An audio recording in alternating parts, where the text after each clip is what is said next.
Hey there, it's Lori here. I'm stopping in with the next round of Make It Monday for Paper Tray Ink.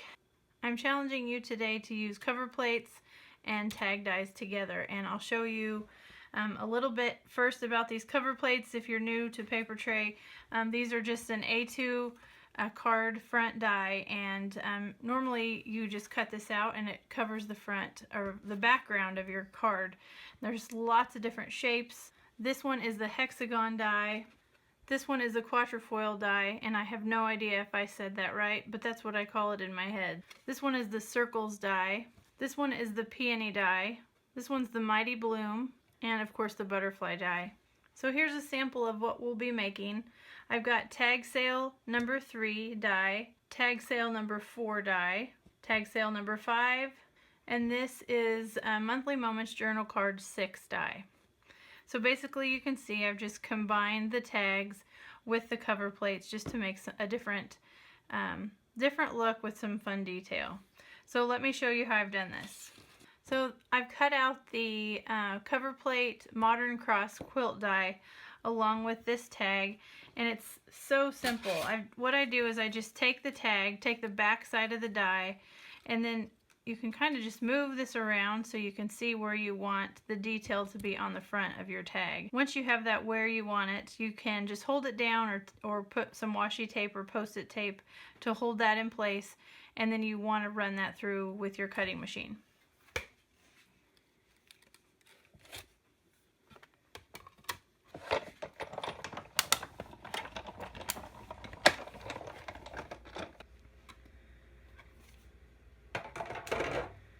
So when you take this off, then you just have the tag-shaped center.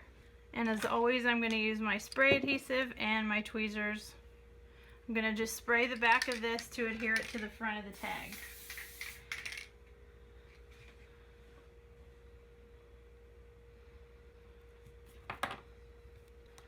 It's really just as simple as that. So one more I have to show you. I've already cut out the peony plate die, and I'm going to adhere it to the Monthly Moments die. I'm just going to hold this up to the front of the die and then kind of just move this around so I know for sure how I want that placed. And then I'm going to run this through my machine.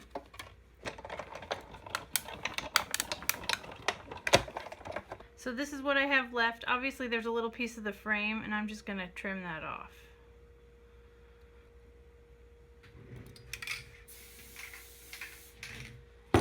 And I've sprayed that with my adhesive, and then I'm just going to lay this right down on the tag. I'm going to turn that over and just make sure that's stuck down nice and tight. So a couple things. If you run your dies through and you have those little pieces of thin paper, a really good way to get rid of those and just to finish those edges is to take just a plain sanding block and just run those over the edges, and those little tiny thin pieces of paper will fall right off. You can also use your fingernail, but the sanding block works really well. A lot of the times those same pieces of paper are inside your die, especially with a more intricate die. I use this really stiff bristled brush. It's probably just a cheap Hobby Lobby paintbrush, but if you just stick that inside the die, those little pieces of paper will come right off. And a little adhesive eraser helps if you've got any glue peeking out. My last tip is if you want to use the negative of the die, and you've seen me do this before. I actually did my first Make It Monday 2 years ago, and I know that because it popped up in my Facebook memories. So this is a tip back from that first video. It's obviously to use press and seal. So for this tag, I just want to use the negative. You're just going to take the sticky side of the press and seal, press that down onto your cover plate, and you just want to press around to make sure you can get those negatives stuck down. I'm going to go ahead and just start to peel the frame off. And with this many pieces, it might be a little bit more tedious, but it works. You just want to press down as you're peeling.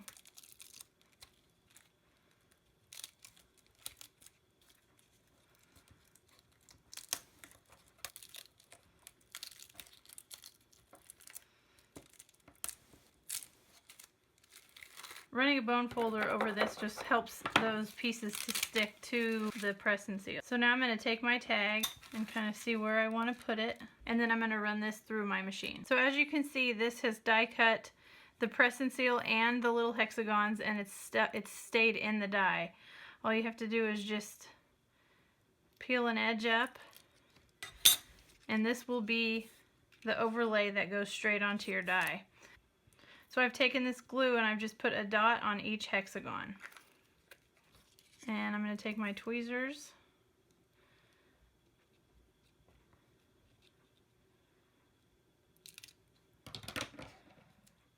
and lay that down right onto the die. I'm going to let that sit for just a second so that glue will dry. That way when I peel off the press and seal, the hexagons will stay in place.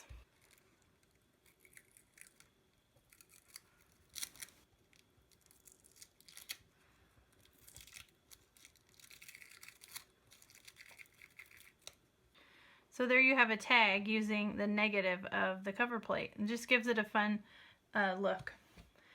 The one I'm going to finish today shows you basically tone on tone. This would be more like a faux embossing look. It works just like the other tags that I've done, and this one I've used the butterfly die for. I've already adhered my sentiment, and then now I'm just going to finish it off with a butterfly.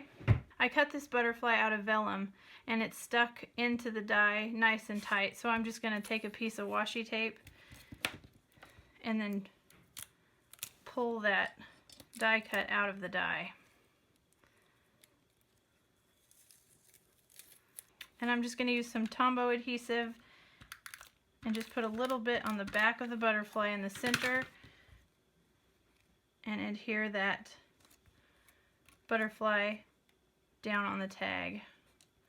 And I'm going to fold the wings up so it's a little bit more 3D. And now I just need some black twine.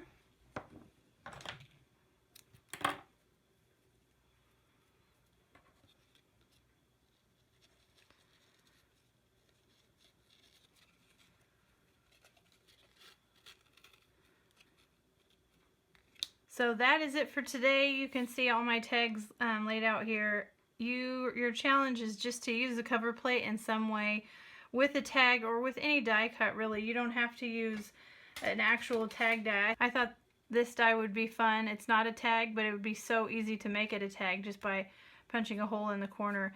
With any of the die cut or with any of the cover plates, you could just use any large solid die. So I hope you've enjoyed this video, and I can't wait to see what you create. I'm so glad that you stopped by today. Have a great day.